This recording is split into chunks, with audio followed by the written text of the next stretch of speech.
FGO will soon be entering a whole new era with the arrival of the Lost Belts, and what better way to get hyped than by taking a look at some of the new servants. Hello everyone, Sobroneo GNA Reviews here with a servant spotlight for the original Frozen Princess, Anastasia.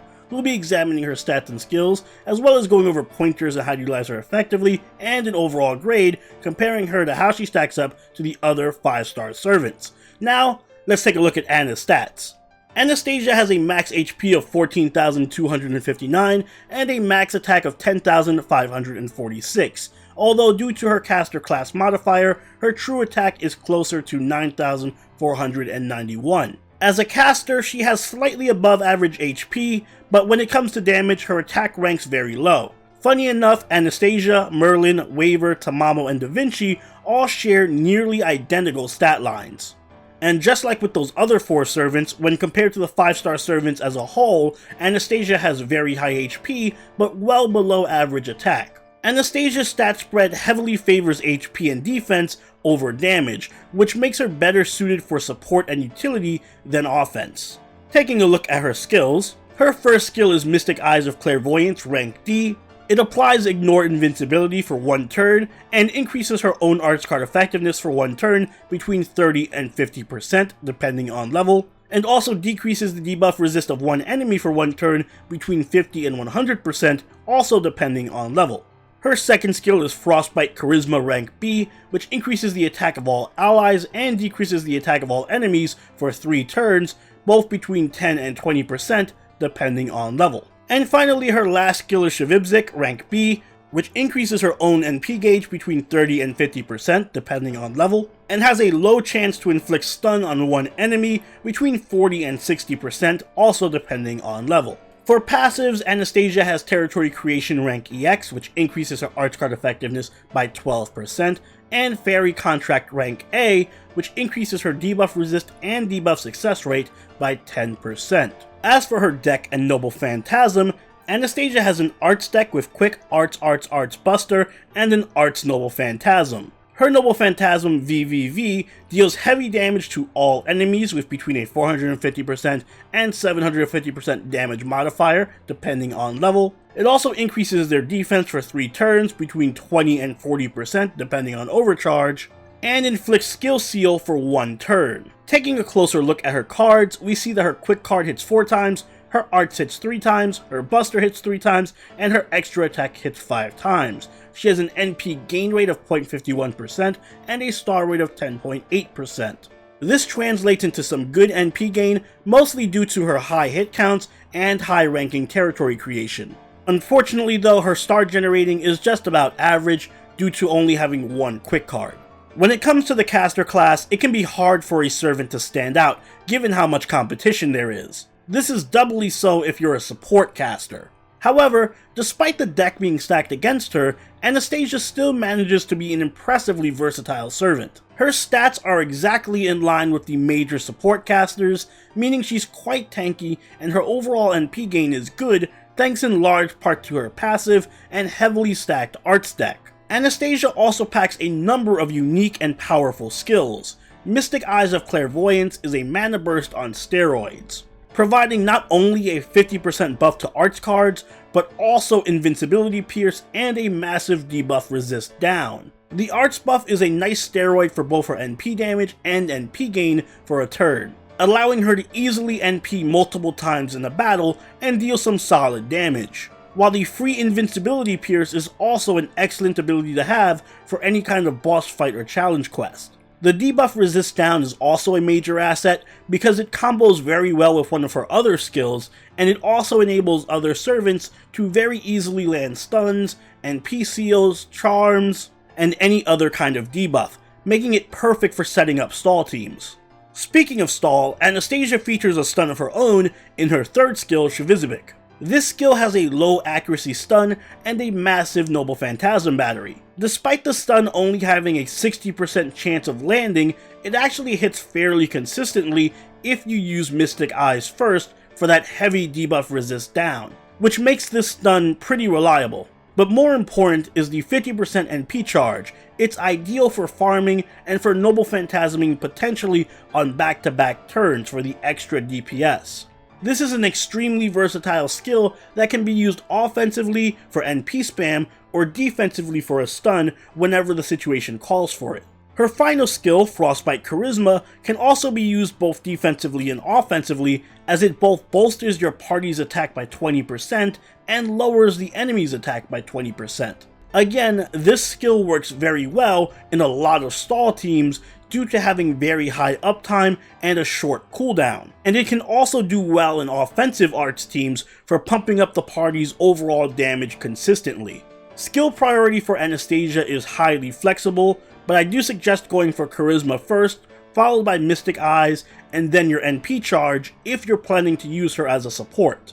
If you want to use her for farming or for general damage, then you should go for the NP charge first, followed by Mystic Eyes, and then Charisma last.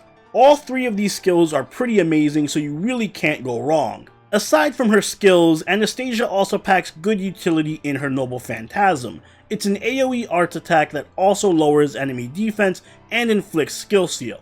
The actual damage from this NP is very low, but given how often Anastasia can Noble Phantasm thanks to her skills, the defense down effect is very potent and can be semi-permanent. It also pairs well with her Charisma, as together they can bolster your team's damage by 40%. As you can probably tell, Anastasia's biggest strength is her insane utility. She is the Swiss Army knife of servants, as her skill set provides pretty much anything an arts team needs. She can set up stun locks for stall teams with her massive debuff resist down, she can stall with a stun of her own and her attack down, she can farm easily and effectively due to her NP charge, and she can buff the team's damage with Charisma and her Noble Phantasm. Simply put, she can fit into almost any kind of team and put in good work, very similar to Waver. But her synergy with arts teams especially is through the roof, because the debuff resist down can enable all kinds of clutch skills to land, and the attack down pairs perfectly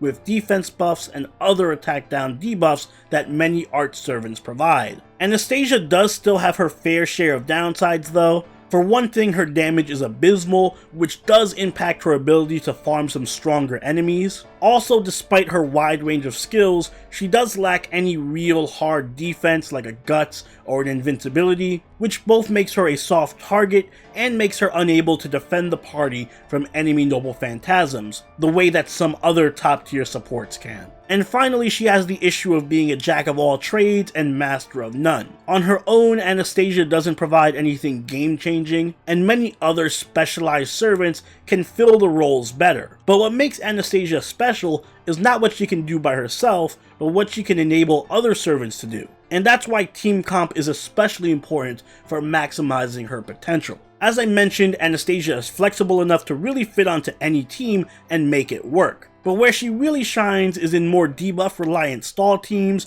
and on offensive arts teams. For stall teams, she has incredible synergy with servants that can buff defense, lower attack, or inflict devastating debuffs. Servants like Mosh, Yagyu, and Shuten. Mosh and other defense buffing servants can work really well with Anastasia's attack down, as between the two of them, you can effectively reduce enemy damage by half for most of the battle. Similarly, Yagyu's ridiculous attack down debuffs do stack with Ana's to give you up to 90% damage reduction. And Shuten has a plethora of debuffs that she can land more easily with Ana's debuff resist down, including her AoE charm. If you're using Ana to support a more offensive team, then I recommend pairing her with strong arts damage dealers like Saberlot and Robin Hood, or with strong buffers like Caster Gil. Saberlot and Robin Hood benefit a ton from the high uptime damage buffs that Ana gives, both from her Charisma and her Noble Phantasm,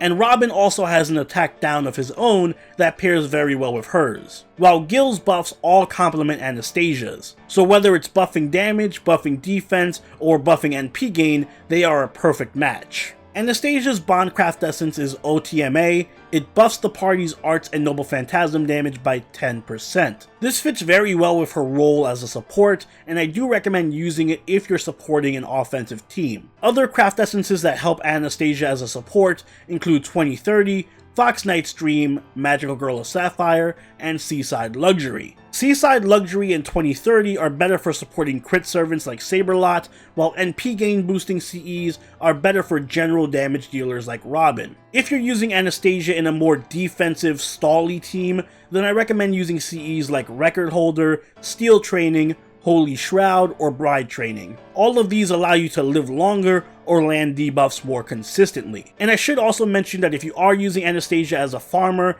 then just give her any craft essence that gives her 50% starting NP charge, like Dive to Blue, Golden Sumo, or Halloween Princess. In the future, I do recommend grabbing Annual General Meeting, which buffs NP gain, arch card effectiveness, and generates crit stars per turn.